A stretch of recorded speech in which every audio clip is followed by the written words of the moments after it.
presidente Lula voltou a atacar a autonomia do Banco Central e prometeu mudanças quando acabar o mandato do atual presidente da instituição, Roberto Campos Neto. As declarações foram dadas em entrevista à Rede TV nesta quinta-feira. Para basear suas críticas, o chefe do executivo questionou se o país cresceu e se os cidadãos melhoraram a qualidade de vida. Lula também quer que os presidentes da Câmara, Arthur Lira, e do Senado, Rodrigo Pacheco, digam se estão felizes com Roberto Campos Neto. As ameaças à autonomia do Banco Central ocorreram logo após o Copom manter a taxa Selic em 13,75%.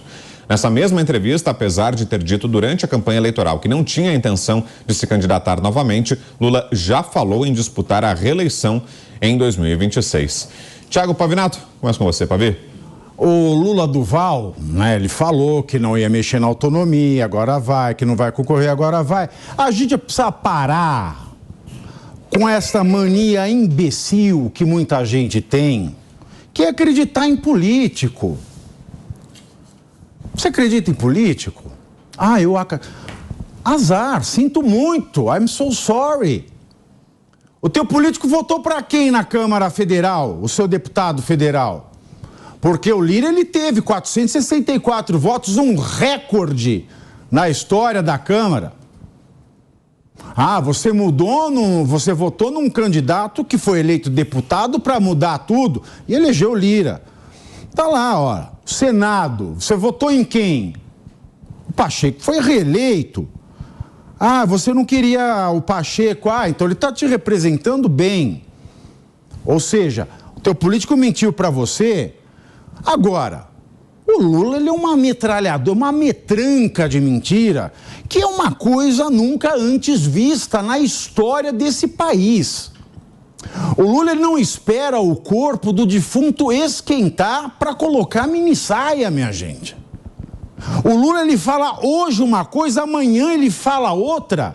E da mesma maneira que você acreditou no seu candidato de direita, que votou no Lira, o pessoal que votou no Lula acredita no que ele está falando e não vê nenhuma incompatibilidade em falar duas coisas diferentes. O Roberto Campos Neto ganhou recentemente o prêmio de melhor presidente de bancos centrais da América Latina. O que não é grande coisa visto o que é a América Latina. Mas é o melhor. E, é claro, nesse conjunto do governo Bolsonaro e um banco central realmente, legalmente, normativamente autônomo, o Brasil teve o maior superávit de 11 anos, a menor dívida interna de 6 anos, voltou a gerar empregos, chegou na mínima histórica de fome e miséria, e depois ele veio perguntar se a população está feliz. Claro que a população está feliz, afinal de contas, enquanto o palácio de cada pessoa que passa fome nesse país não está pronto, eles estão hospedados numa suíte de R$7.200 o dia. Portanto, meus queridos, se Lula conseguir abalar a autonomia do Banco Central, é aí que tudo vai pro vinagre. E ainda bem que nós temos 40% do Senado nas mãos, liderados por Rogério Marinho. Porque esses 40%, além de abrirem CPI, eles têm o condão de barrar qualquer PEC e podem salvar a autonomia do Banco Central. José Maria Trindade, você, Zé? Pois é, olha, nessa fala aí de Lula, ele fala inclusive na possibilidade de reeleição, né? Eu me lembrei da última conversa que ele teve sobre esse assunto. Ele se elegeu dizendo que não queria a reeleição. Mas gosta demais do poder, é o poder pelo poder e da cadeira. Quando ele viajou para a Argentina e o Uruguai, o Geraldo Alckmin assumiu a presidência da República como a Constituição manda, né? Eu até duvido disso, acho que nem precisaria mais, mas enfim. E ele despachou de uma sala ao lado da de presidente, não sentou na cadeira do presidente. E aí Lula disse a Alckmin, né? Olha, pode sentar na minha cadeira não morde, ela afaga. Para você ter uma ideia de o apego que ele tem ao poder. É claro que se ele puder, ele vai se candidatar à reeleição. A gente vê que ele está como um menino num parque aquático, né? Adorando a situação. Então ele será mesmo candidato à reeleição. Agora, essa implicância dele com a independência do Banco Central é que eu não estou entendendo. Cada discurso assim passa para o mercado de que ele está querendo o descontrole fiscal, gastar mais do que arrecada. O presidente do Banco Central está numa luta terrível contra a inflação que está aí, mordendo os calcanhares. E é preciso aumentar os juros. Nós já falamos sobre essa situação. Agora, ele já trocou outros que tinham mandato, como, por exemplo, o presidente da EBC, trocou, e politicamente, por uma decisão política, e trocou mal, viu? E depois, o que acontece? Ele está aplicando o que ele fez no discurso, o que ele fez na campanha. É que as pessoas não acreditavam que ele faria exatamente isso. Eu não sei qual é o objetivo de atacar a estabilidade, não sei por que motivo está atacando a independência do Banco Central, que ele até deu essa independência. Quando ele foi eleito no primeiro mandato, ele colocou o Henrique Meirelles. Henrique Meirelles era deputado eleito pelo estado de Goiás. Renunciou porque o Banco Central não tinha status de ministério. E renunciou porque ficaria 4 anos. Isso é a independência do Banco Central, né? E agora ele vem e fala isso. Ele não pode mudar, só o Congresso é que pode mudar essa situação. Então por que ele fala para prejudicar o próprio governo? É isso que eu acho estranho. Você, Nelson Kobayashi. Funciona assim. O governo cria uma doença, deixa a economia ali em condições hospitalares. Vem o Banco Central e dá um remédio amargo, mas que só serve a atacar a doença. O governo ele cria um problema na ordem econômica brasileira quando ele começa a dar discursos infelizes que atrapalham o valor da moeda e que pressionam a inflação. Então o Banco Central, por ser autônomo, tem condições de contrapor esses desmandos nos discursos do governo e colocar uma taxa de juros alta para, de certa maneira, segurar a inflação. Por isso que o Banco Central precisa ser autônomo. Então, quando se critica o Banco Central, na verdade se critica, na verdade, os próprios atos do governo, meu amigo. Porque se o governo Lula não tivesse dado tantos discursos infelizes a respeito de previdência, de trabalho, de reforma tributária, do furo no teto de gastos, agora novas críticas ao teto de gastos, isso parece que quer ser objeto de uma reforma permanente para não ter mais, nunca mais, teto de gastos. Se isso tudo não acontecesse, não precisaria o Banco Central vir e segurar o valor da moeda com uma taxa de juros alta.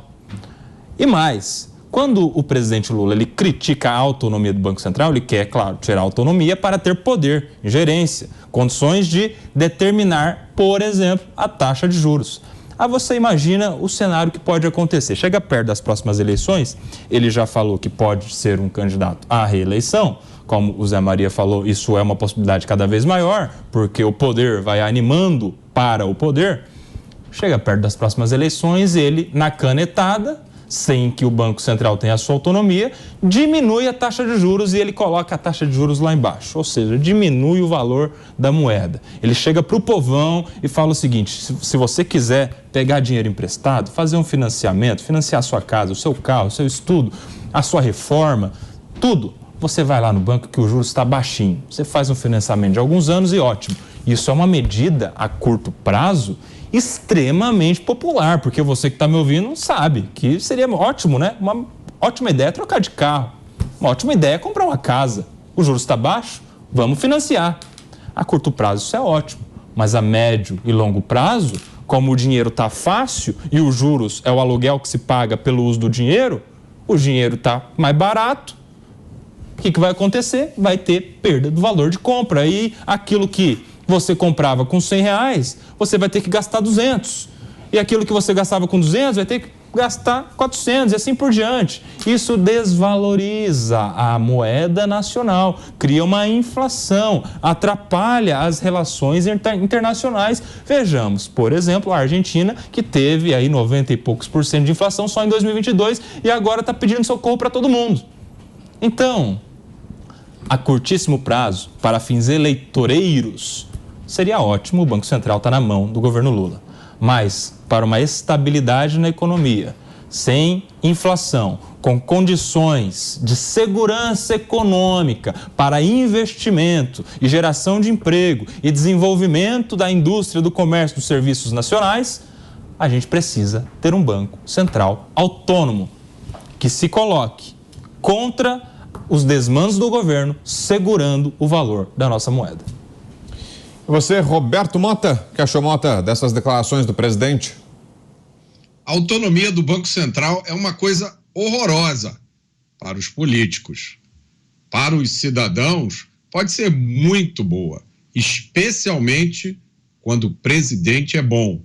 O presidente do Banco Central, só para esclarecer, é o nosso caso. Nosso Banco Central é quase um fenômeno. Depois de uma pandemia, no meio de uma guerra, enfrentando essa confusão na política, tempestade de ativismo judicial e a oposição daquele consórcio de mídia, né, que acabou faz poucos dias, ainda assim, no ano passado, o Brasil teve inflação menor do que os Estados Unidos e a Europa e crescimento econômico maior do que a China.